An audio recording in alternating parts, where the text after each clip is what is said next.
그날 1명이 다치고 6명이 죽었다. 먼저 엄마와 할멈, 다음으로는 남자를 말리러 온 대학생, 그 후에는 구세군 행진의 선두에 섰던 50대 아저씨 둘과 경찰 1명이었다. 그리고 끝으로는 그 남자 자신이었다. 그는 정신없는 칼부림의 마지막 대상으로 스스로를 선택했다. 자신의 가슴 깊이 칼을 찔러 넣은 남자는 다른 희생자들과 마찬가지로 구급차가 도착하기 전 숨이 끊어졌다. 나는 그 모든 일이 눈앞에서 벌어지는 것을 바라고만 있었다. 언제나처럼 안녕하십니까. 현재 경북대학교 사범대학 부설중학교에 다니고 있는 1학년 3반 구민성이라고 합니다.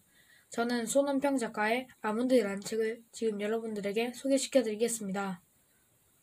먼저 아몬드라는 책을 읽게 된 계기는 작년 초등학교 6학년 때 많은 친구들이 이 아몬드라는 책을 읽는 것을 보고 관심이 갔었는데 며칠 뒤 서점에 가니까 이 책이 베스트셀러 칸에 놓여있는 것을 보고 구매를 하게 되어서 처음 읽게 되었습니다.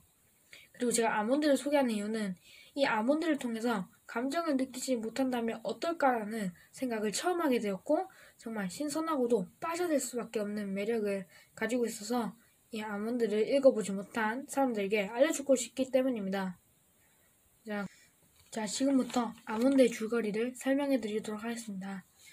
자, 주인공인 윤재는 알렉시티미아라는 감정표현 불능증을 가지고 있습니다. 윤재가 감정표현 불능증을 가지고 있다는 것은 6살 때부터 점점 수면 위로 올라오기 시작했습니다. 윤재가 6살 때 유치원이 끝나고 엄마가 데리러 오시지 않자 혼자 집을 찾아가려고 유치원을 나섰습니다. 그러다가 한 골목길로 들어서게 되는데 골목길에서는 한 아이가 피를 흘리며 쓰러져 있었습니다. 윤재는 그것을 보고 근처 구멍가게에 들어가서 가게 주인 아저씨에게 누가 피를 흘리며 쓰러져 있어요 라고 얘기를 하였습니다. 그러나 아저씨는 무표정으로 말하는 윤재가 장난을 친다고 생각을 하고 빨리 신고를 하지 않아 그 아이는 결국 세상을 떠나고 말았습니다. 더 놀라운 사실은 그 아이가 구멍가게 아저씨의 아들인 것입니다. 주인 아저씨는 윤재에게 너가 정확하게 표현했다면 내 아들이 살 수 있었어 라며 윤재에게 화를 냅니다. 그러나 감정표현 불능증을 가지고 있는 윤재에게는 너무나 어려운 일이었습니다. 엄마는 윤재에게 무섭지 않았냐며 물었고 윤재는 아니 라고 답하였습니다.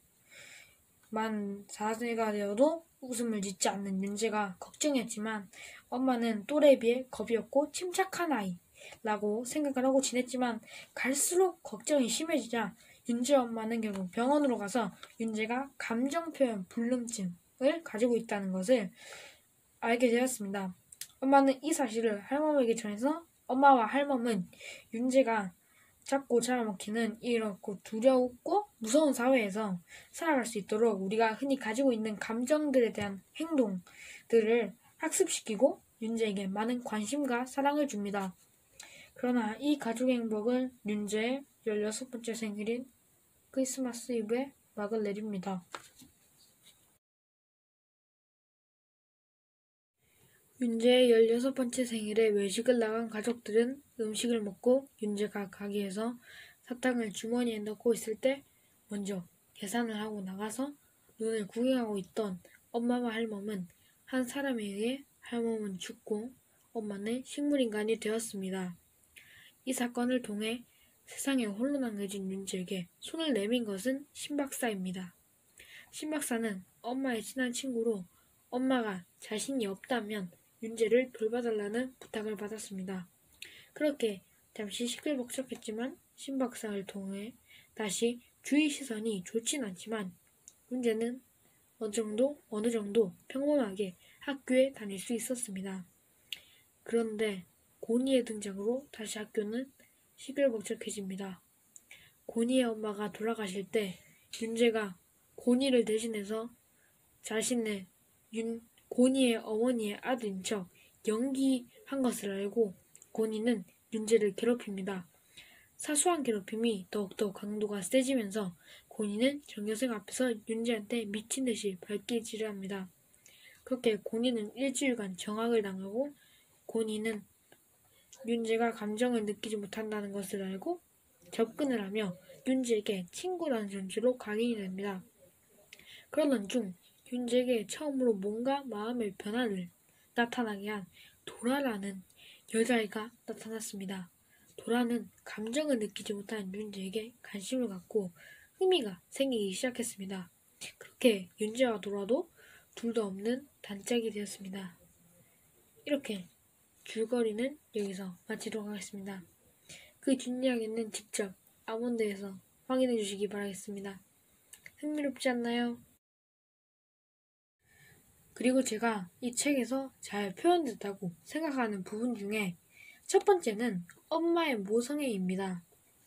윤재의 아버지가 사고로 일찍 돌아가셔서 윤재의 어머니는 윤재를 홀로 키우시게 됐는데 윤재가 감정표현 불능증을 가지고 있다는 사실로 큰 좌절을 하셨지만 오히려 이에 굴복하지 않고 윤재가 이 사회에서 잘 살아남을 수 있도록 할멈과 같이 감정에 대한 행동들을 학습시키며 진정한 이 시대의 어머니의 본보기가 되신 것 같은 느낌이 들면서 어머니의 희생정신과 노력이 직접적으로 표현되진 않았지만 정말 많이 느낄 수 있었기 때문입니다.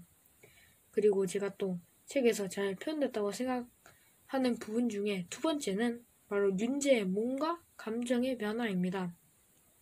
윤재는 감정 표현 불능증이 수면 위로 올라왔을 때부터 아몬드의 마지막 장면인 깨어난 엄마를 만날 때까지 든든한 조력자들로 인해서 윤재가 많이 변했다고 생각하기 때문입니다. 그 든든한 조력자들은 신박사와 고니, 도라입니다.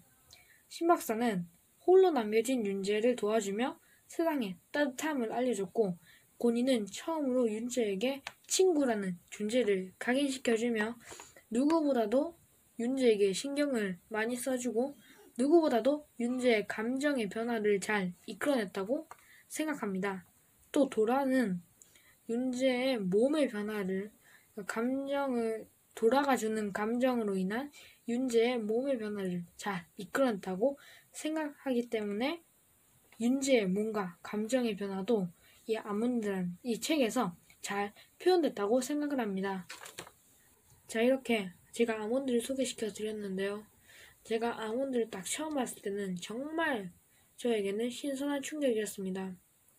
그래서 신선한 충격이었지만 정말 아몬드가 저를 빠져들게 만들었고 진짜 아몬드에 빠졌을 때는 일주일에 한 두세 번 읽었어요. 그리고 지금은 바빠서 그렇게 자주 읽지는 못하지만 그래도 보이면 읽는 편입니다. 자, 그래서 감정을 느끼지 못한다면 어떨까라는 생각을 처음 하게 되었고 또 윤재가 감정을 느끼지 못하니까 정말 제가 윤재 친구가 되고 싶어서 윤재의 친구가 되어서 정말 윤재를 신박사랑 고니 도라처럼 정말 도와주고 싶은 마음이 너무 컸습니다. 진짜 감정도 느끼지 못하는데 엄마와 할머니도 없이 세상에 홀로 보여지게 된 거잖아요.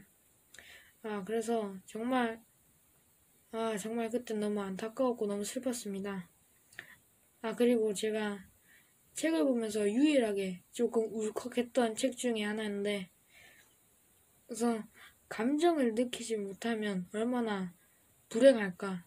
윤재는 정말 불행할 수밖에 없는 운명이었지만 곁에 있는 든든한 조력자들로 인해서 결국 자신의 방향성을 제대로 잡았다라는 생각이 듭니다. 정말 이 기쁨, 슬픔, 화남 이런 등의 감정들을 못 느낀다는 것이 정말 너무 안타깝고 슬펐지만 또 반대로는 제가 좀 긴장을 많이 하는 편이거든요. 그래서 긴장감이랑 무서움 이런 것도 느끼지 못하니까 이런 건 좀 부럽긴 했지만 그래도 같이 느낄 수 있는 행복함, 정말 즐거움, 인생에서 꼭 빠지면 안 될 그런 요소들을 느끼지 못한다는 게 정말 안타까웠습니다. 자, 이렇게 저의 느낀 점까지 끝났고 이제 저는 또 아몬드를 다시 읽어보러 가보도록 하겠습니다.